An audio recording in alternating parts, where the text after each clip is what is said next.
Berita baik bagi anda yang menggunakan MRT laluan Timur Barat. Akhirnya, khidmat MRT bagi laluan itu akan disambung semula sepenuhnya bermula esok.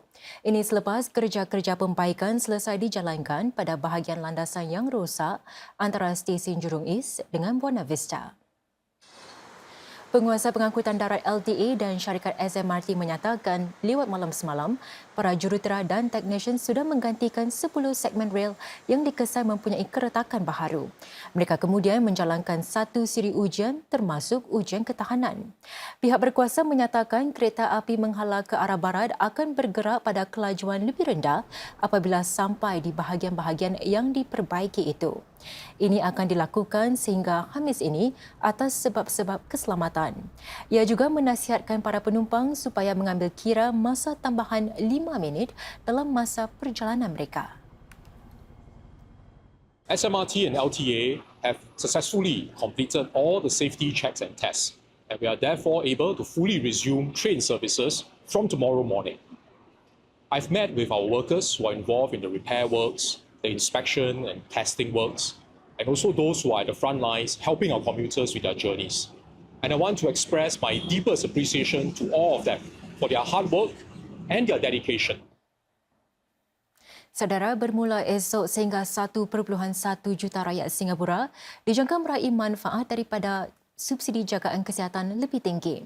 Semasa mengumumkan perubahan ini, Encik Ong Ye Kang berkata, khidmat di hospital masyarakat kini akan menyaksikan kadar subsidi antara 50% dengan 80%, iaitu yang sama dengan hospital akut. Ini merupakan lonjakan daripada garis dasar sebelum ini, iaitu 30%. Had kelayakan berdasarkan pendapatan per kapita isi rumah bagi subsidi ini akan diubah sesuai mengikut pelbagai keperluan jagaan kesihatan. Ini bagi menjadikan khidmatnya lebih mudah diakses ramai orang. Bagi pemilik kad CAS berwarna biru, kadar subsidi akan dinaikkan sebanyak $300 menjadi $1,500. Had minimum untuk layak bagi subsidi tertinggi premium insurans kesihatan Medishield Hayat juga akan dinaikkan kepada $1,500. Had bagi pendapatan isi rumah untuk layak bagi subsidi tertinggi di hospital akut pula akan dinaikkan kepada $2,100. Rakyat Singapura juga antara lain boleh menjangkakan perubahan yang sama pada Care Shield Hayat, perubatan dan rumah rawatan. Selain itu, subsidi bagi jagaan paliatif juga akan dinaikkan. Rakyat Singapura kini boleh menjangkakan sekurang-kurangnya separuh daripada kosnya akan dibiayai pemerintah. Sebelum ini, jagaan paliatif tidak menerima sebarang subsidi. Lebih ramai pesakit juga berpeluang untuk layak menerima subsidi lebih tinggi bagi jagaan paliatif.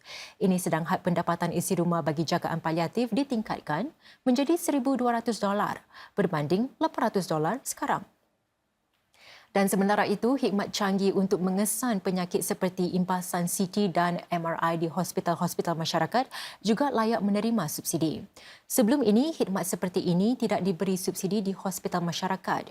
Ia akan dilancarkan secara bertahap-tahap mulai akhir tahun ini. Lebih 950,000 isi rumah warga Singapura yang tinggal di flat HDB akan menerima rebat USAVE sehingga $190 pada bulan depan. Mereka juga akan menerima rebat bayaran perkhidmatan dan penyenggaraan SNCC sehingga sebulan berdasarkan jenis flat mereka. Ia sebahagian daripada skim baucer GST tetap untuk membantu golongan berpendapatan rendah dan pertengahan menampung perbelanjaan kos sara hidup yang semakin meningkat. Jumlah bayaran USAVE bagi setiap isi rumah 1 dan 2 bilik adalah $950 bagi tahun ini. Ini bersamaan dengan sekitar 8 bulan bil api air. Bagi isi rumah flat 3 dan 4 bilik pula, jumlah yang mereka terima adalah sekitar 4 bulan bil api air. Bagi rebat SNCC, isi rumah yang layak boleh mendapat rebat sehingga 4 bulan. Rebat SNCC itu akan disalurkan kepada akaun pemilik rumah secara automatik.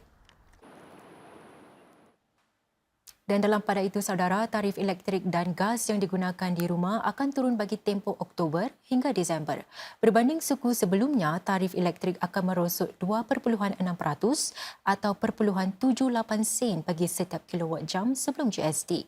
Menurut SP Group, tarif diturunkan kerana kos tenaga dan bahan api yang lebih rendah.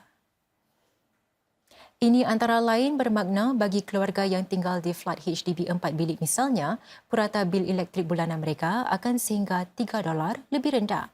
Tarif gas juga akan turun sebanyak 0.45 sen bagi setiap kilowatt jam daripada 23.42 sen sekilowatt jam menjadi 22.97 sen sekilowatt jam.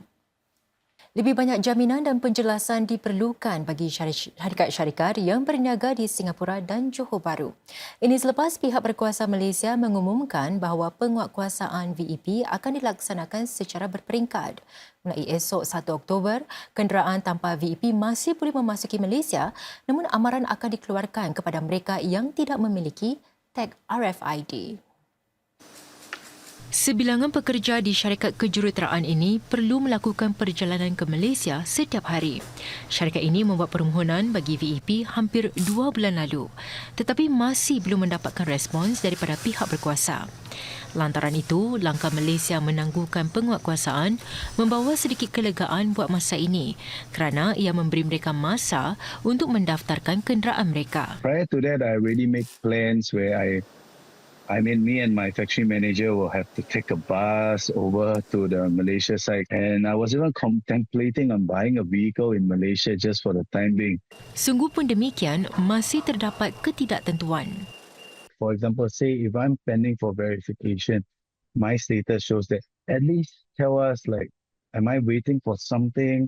And then how long would I have to wait? And then when is the deadline where the status will be changed and all? Should I actually approach the counter or the departments to further furnish information? So all these are not known to me.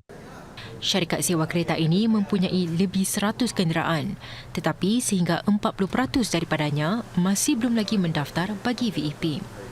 If let's say the car has not been registered before, it's quite easy.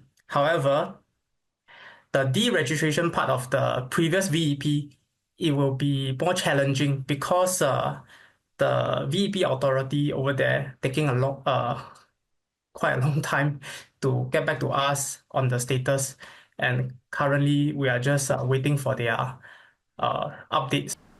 Sekurang-kurangnya 3 minggu sudah berlalu sejak syarikat ini mengemukakan permohonan VEP-nya. Ia juga sedang menimbangkan sama ada untuk menyewakan kereta yang tidak berdaftar kepada para pemandu yang mahu melakukan perjalanan ke seberang tambak. Bagi syarikat Tribe Car, iaitu satu-satunya pengendali khidmat kursi kereta yang menawarkan kemasukan ke Malaysia, kurang 50% kenderaan yang dimilikinya belum lagi berdaftar untuk VEP. Persatuan Perusahaan Kecil dan Sederhana menyatakan lebih banyak lagi perlu dilakukan untuk memberi jaminan kepada syarikat-syarikat Singapura.